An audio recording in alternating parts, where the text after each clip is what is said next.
ദൈവമക്കളെ, നമ്മൾ അനുഗ്രഹിക്കപ്പെടണമെന്നാണ് പിതാവ് ആഗ്രഹിക്കുന്നത്. യാഹ്വേയുടെ ആഗ്രഹം നമ്മളെല്ലാവരും സമ്പന്നരാകണം, നമ്മളെല്ലാവരും അനുഗ്രഹിക്കപ്പെടണമെന്നാണ്. ആവർത്തന പുസ്തകം 8-ാമത്തെ വാക്യം ഇങ്ങനെ പറയുന്നത്, നിൻ്റെ ദൈവമായ യഹോവയെ നീ ഓർക്കണം, നിൻ്റെ പിതാക്കന്മാരോട് സത്യം ചെയ്ത തൻ്റെ നിയമം ഇന്നുള്ളതുപോലെ ഉറപ്പിക്കേണ്ടതിന് അവനല്ലോ നിനക്ക് സമ്പത്തുണ്ടാക്കുവാൻ ശക്തി തരുന്നത്.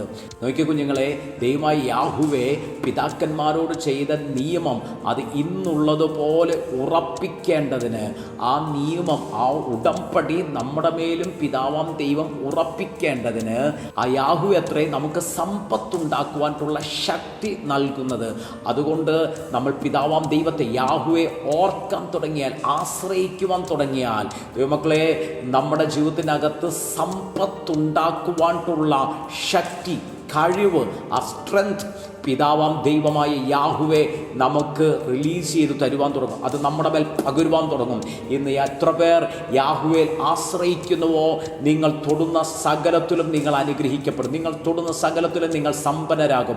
നിങ്ങൾ ജീവിതത്തിൽ താഴ്ച പ്രാപിക്കത്തില്ല, കുഞ്ഞുങ്ങളെ, നിങ്ങൾ ഉയർച്ച പ്രാപിക്കാൻ തുടങ്ങും. കാരണം നമ്മുടെ സ്വർഗത്തിലെ ദൈവമത്രേ, നമ്മുടെ യാഹ്വേ നിങ്ങൾക്ക് സമ്പത്തുണ്ടാക്കുവാനുള്ള ശക്തി നൽകുക.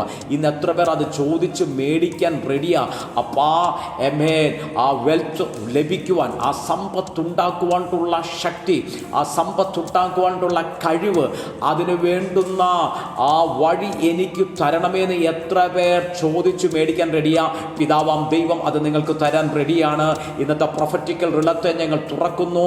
നിങ്ങൾ പിതാവാം ദൈവത്തിൻ്റെ ശക്തിയാൽ സമ്പന്നരാകാൻ പോകുക. നിങ്ങൾ പിതാവാം ദൈവത്തിൻ്റെ യാഹ്വേയുടെ ശക്തിയാൽ സമ്പന്നരാകാൻ പോകുക. ഓ പിതാവ് നിങ്ങളെ ധാരാളമായിട്ട് അനുഗ്രഹിക്കട്ടെ. God bless you.